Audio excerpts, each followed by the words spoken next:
किसान के लोग लाठी से पिटा रहे हैं, क्या वो उनका परिवार नहीं है? परिवार के साथ कोई इस तरह का काम करता है क्या? पिटवाने का, मिलने का समय नहीं है किसानों से।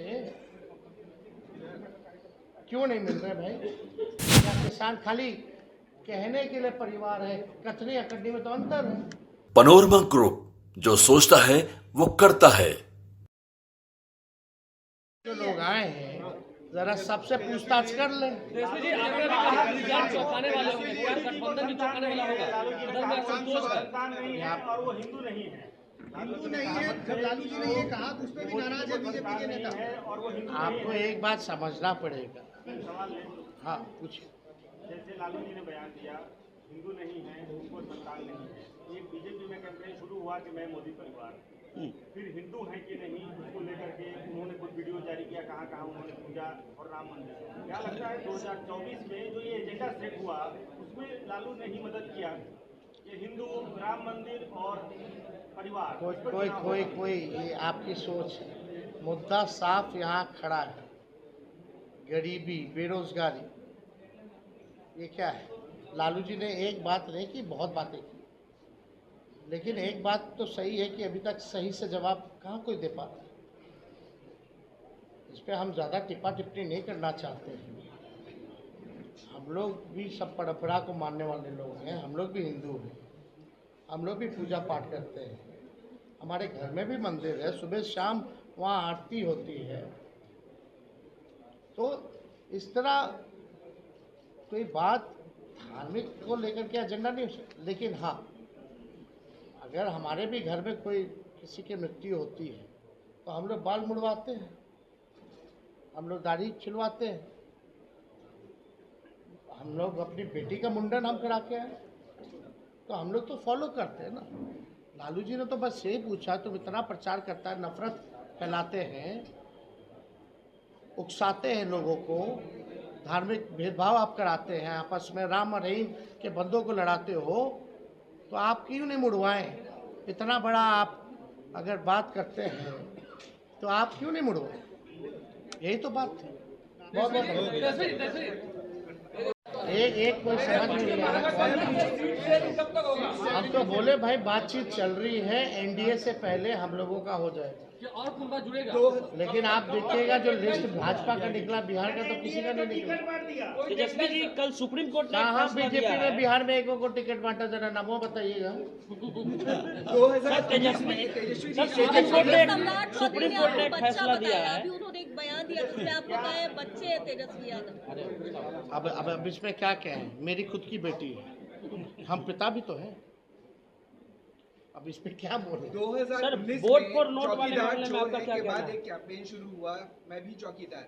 अब लालू जी के भाषण के बाद परिवारवाद पे फिर से एक कैंपेन शुरू हो गया, मोदी का परिवार। क्या लगता है कि फिर से 2019 रिपीट होने वाला है? चलिए, अब आप लोग मानते तो हैं लालू जी के बात का असर पड़ता है, बट वो अब हर जगह तेलंगाना में भी आज उन्होंने कहें, उनका कहना है, लेकिन क्या हालात है इस देश के? जो वो कह रहे हैं उनका परिवार, क्या किसान के लोग लाठी से पिटा रहे हैं, क्या वो उनका परिवार नहीं है?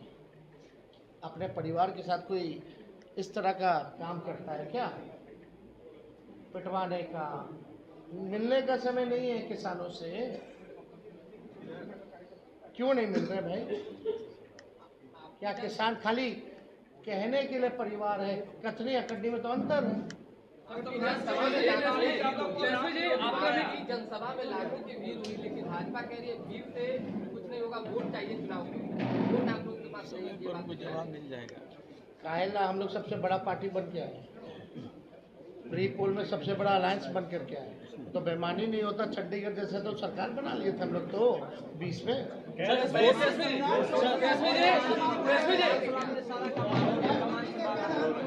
पैसे पर भीड़ आएगी।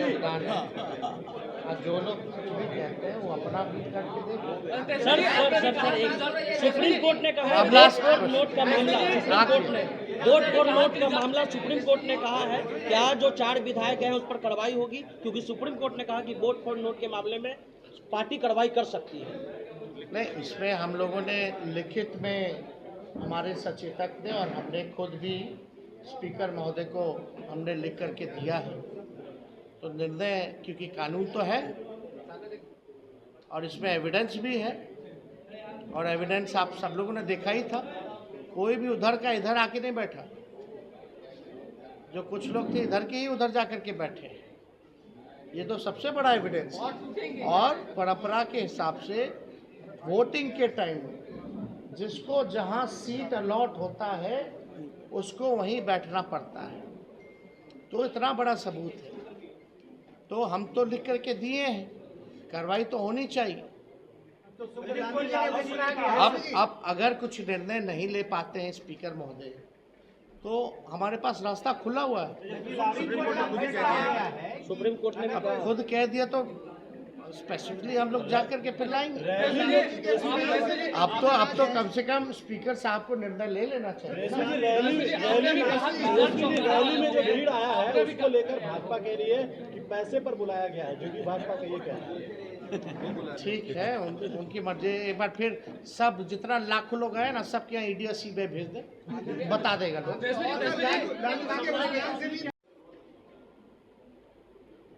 तो हम ही मंत्रियों का साइन जो हम ही लोगों ने भेजा।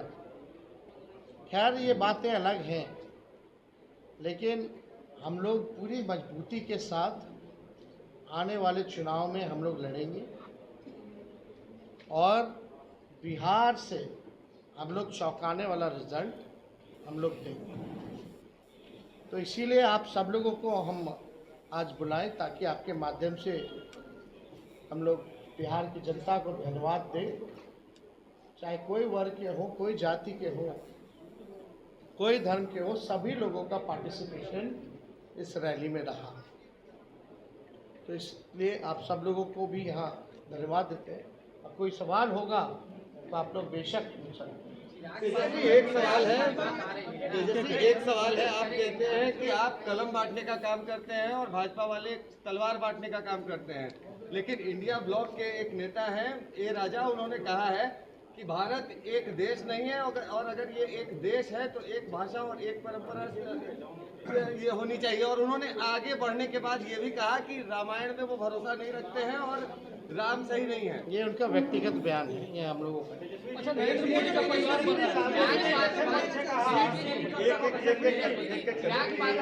हमारा सीट शेयरिंग एनडीए से पहले हो जाएगा, अंतिम चरण में।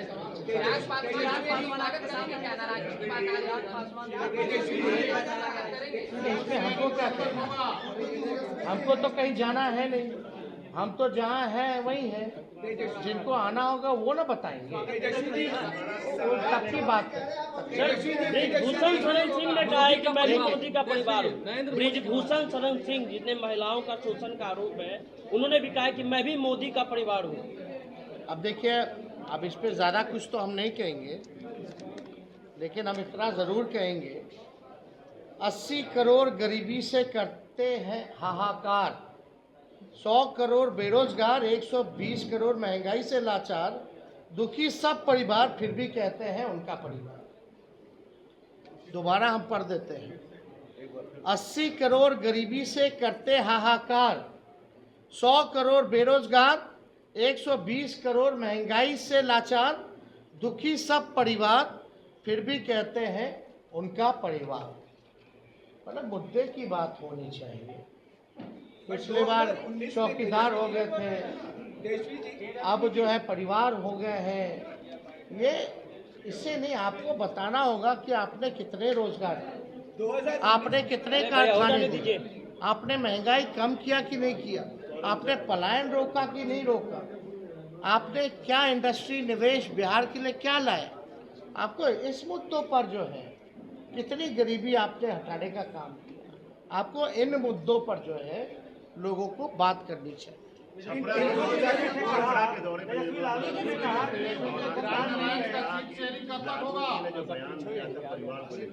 मोदी पर जो सवाल करा गया था, ये ओछा बयान है, इस तरह का बयान उनको नहीं देना चाहिए। इसमें तो सारा बात आई है। 2019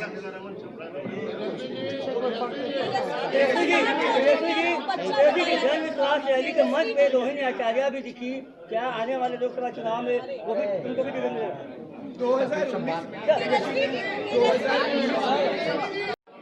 सभी हमारे पत्रकार भाई, इलेक्ट्रॉनिक मीडिया के, प्रिंट मीडिया के और सभी हमारे पोर्टल मीडिया के सभी साथी का आज के प्रेस कॉन्फ्रेंस में आप सब लोगों का स्वागत करते हैं। और आप लोग जानते हैं कि पूरे बिहार में हम लोगों ने यात्रा किया, जन विश्वास यात्रा, और हर जगह जो है लोगों का हुजूम, जगह जगह भर रास्ते, चाहे दिन हो, रात हो, सुबह हो, शाम हो, लोगों का आशीर्वाद, प्यार और विश्वास और ताकत लोगों ने दिया। इसके लिए हम सभी बिहार की जनता को धन्यवाद देते हैं आप लोगों के माध्यम से। और मात्र 10 दिनों के अंदर, यानी आप समझिए कि पिछले माह के 22 तारीख को ही हम लोगों ने ये तय किया था कि रैली हम लोग करेंगे, और 3 तारीख को रैली की गई। यानी केवल 10 दिनों के अंदर जन विश्वास महारैली हम लोगों ने किया। रैली के दिन खराब मौसम के बावजूद भी लाखों लाख के तादाद में लोग जुटे। एक ऐतिहासिक और एक सफल रैली का आयोजन किया गया। और आने वाले 2024 के चुनाव को देखते हुए बिहार की धरती ने एक ऐतिहासिक रैली के माध्यम से पूरे देश में संदेश दिया कि हमारा जो गठबंधन है, महागठबंधन, इंडिया गठबंधन, ये मजबूत है और आने वाले समय में बिहार से हम सब लोग चौंकाने वाला रिजल्ट देंगे। लोगों का जिस हिसाब से उत्साह था, एक एनर्जी थी, एक वाइब्रेंट रैली आप कह सकते हैं था। बारिश हो रहा था लेकिन सुबह से लोग डटे हुए थे। शाम में 4 बजे रैली खत्म हुई, कोई जो है मैदान से हिला नहीं। जितना मैदान में लोग थे उससे ज़्यादा सड़क पे लोग थे। तो एक ऐतिहासिक रैली हुआ। उन तमाम जनता को हम धन्यवाद देते हैं, सभी महागठबंधन के पार्टियों को, उनके नेताओं को, कार्यकर्ताओं को भी हम धन्यवाद देना चाहते हैं इस सफलता के लिए।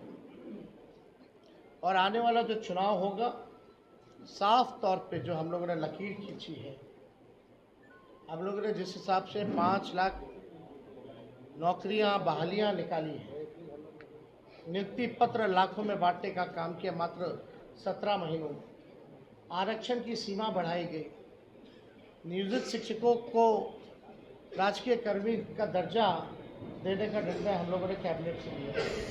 स्वयं सहायता समूह, चाहे जीविका दीदी हो, आंगनबाड़ी महिला हो, तालमी मरकज़ हो, विकास मित्र हो, टोला सेवक हो,